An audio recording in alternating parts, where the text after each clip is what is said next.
Chictopians, here we are doing our fall trends video. We're very excited that we collaborated with Katie from thekatizzzle this season. Hey guys, this is Katie from thekatizzzle here on YouTube, and I'm going to be styling some pieces for a few of the new fall trends this year on this video right here. And on my channel we did a cool little haul collaboration, and I hope you guys check that out. It will be linked below in the description box. Yeah, so fall trends this season, the first one we're thinking about is sweaters.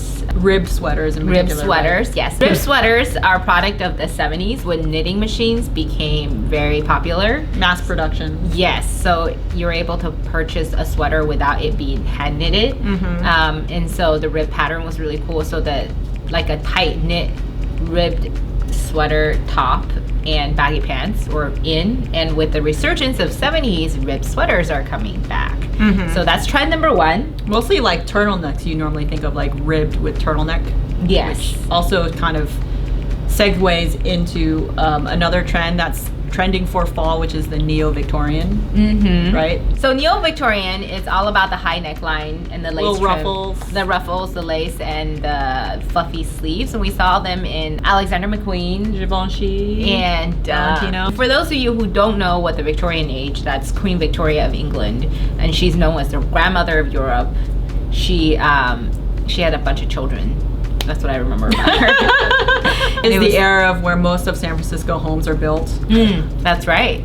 So they're called Victorians. Right. So with during the Victorian age, they invented the lock stitch sewing machine. So it made adding details to clothing very easy.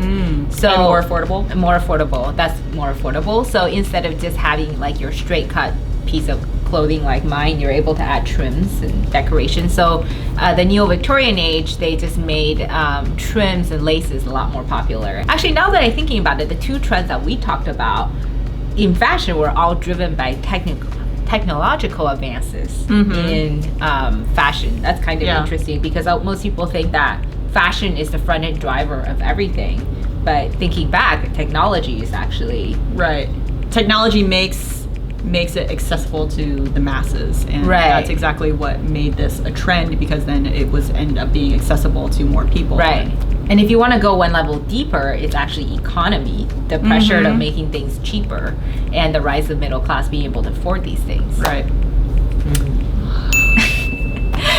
So the third trend we're talking about is window pane, and that's a trend that's sort of like the second generation of plaid. Yeah, it's kind of like a variation, a little more of a minimalist style of plaid. Not so many variation of color and hues. Right. It's just black and white. Yep, and taken from the fact that it looks like a window pane, just sort of a simple square, kind of almost checkered, I guess you could say. Yeah, it looks very bold. Yeah, I love the trend. I think it's awesome. Yeah, same here. Except for that video clip of the three of us all wearing window pane on the same day. A touch of fur is another trend we saw.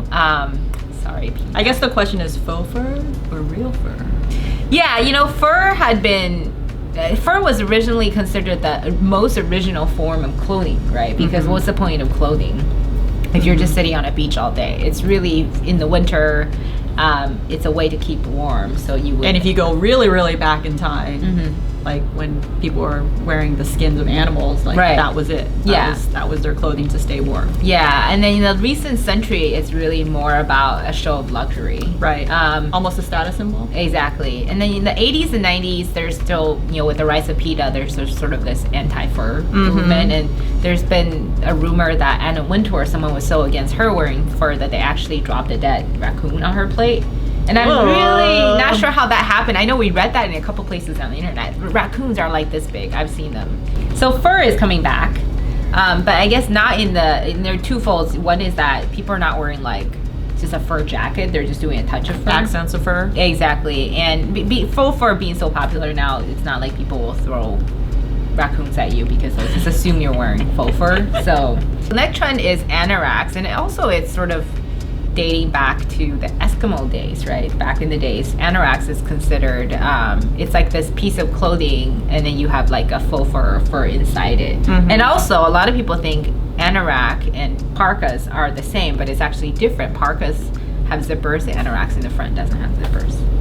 Oh, I don't think I knew that. Yeah, I didn't know that either until we did That's the difference? Yeah. Oh. Yeah, I wasn't born this way. Did you know that in British slang, Anorak is actually a person with niche interests? So almost like a hipster. Mm-hmm. Yeah. We have a few of those in Chictopia, so I guess. A few Anoraks? We have a few Anoraks in Chictopia. But then see, if you tell other people that, they will be like, how much you get them for? Right. Can I borrow your Anorak? Yeah.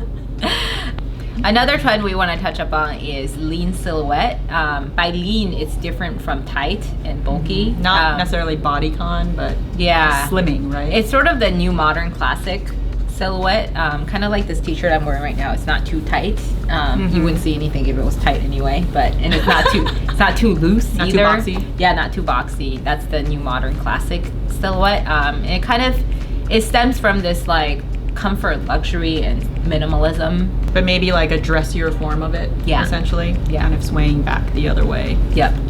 So androgyny is another one, with sort of the gender of male and female not being so opposite of each other, and that, you know, also I just want to touch up on even like always is like a girl campaign, that, you know, being a girl isn't necessarily mean weak, being a man doesn't necessarily mean strong. So even clothing, we're starting to see that as well. And even cross-gender, transgender with what's her name? Caitlyn Jenner. Caitlyn Jenner openly speaking up about, you know, gender identity. You know, it's not, I think that there's a mix in clothing as well, in that it's okay to look like a woman, it's okay to look like a man, it's okay to look like somewhere in between, and that reflects whatever reflects your identity. We're also starting to see even male models be casted in women's wear shows. For example, Chanel last season had a male model, and a few other designers as well. So that's it for the trends. Thank you guys so much for watching. I hope you liked how I styled these pieces for these new fall trends. Don't forget that my haul video with Chictopia will be up on my channel, and I hope to see you there. Bye! Let us know which trend you like best in the comments below. Oh yeah, and we also have a question of the day, which is, what is my hair color? Because there's been some debate in the office. It's been called dirty seafoam to justify by an anonymous person in the office that we may reveal next week. Yes, and I love to know your comment, and we'll also share with you what our favorite comment is in the next video. So I'm thinking it looks like a bright sage, but we'd love to know what kind of creative kind of color you can think of for Helen's hair. Yes, I love to override the dirty seafoam label that I have right now. So don't forget to subscribe and give us a big thumbs up if you like this video. That's right. We'll see you next time. Bye. Bye.